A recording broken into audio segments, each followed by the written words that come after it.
কারো ক্যান্সার দেখে যদি এই দোয়াটা আপনি বিশ্বাসের সাথে পড়েন, জীবনে কোনোদিন ক্যান্সার রোগে আক্রান্ত হবেন না। দুর্ঘটনা দেখে যদি পড়েন, ওই দুর্ঘটনা আপনাকে স্পর্শ করবে না। যে কোনো কারো বিপদ দেখে যদি কোনো বিশ্বাসী বান্দা এই দোয়া পড়ে, বিশ্বনবী বলেন লাম ইউসিবহু যালিকাল বালা, ওই বিপদ তাকে আর ধরবে না। উফিয়া মিনহু মিন যালিকাল বালা কাইনাম মা কান, সে যতদিন হায়াত পাবে কোনোদিন ওই বিপদ তাকে স্পর্শ করবে না।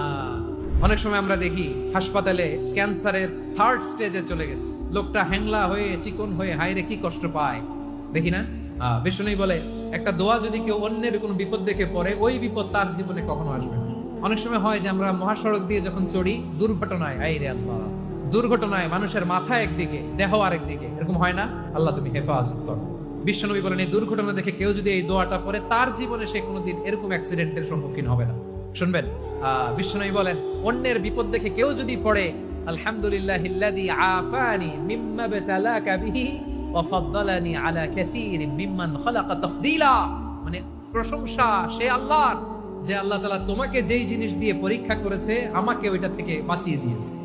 তোমাকে আল্লাহ যেই বিপদে ফেলেছে আমাকে ওই বিপদ থেকে তিনি মুক্ত রেখেছে, আর তার অনেক সৃষ্টির উপর আমাকে তিনি প্রাধান্য দিয়েছে। সুবহানাল্লাহ পড়েন।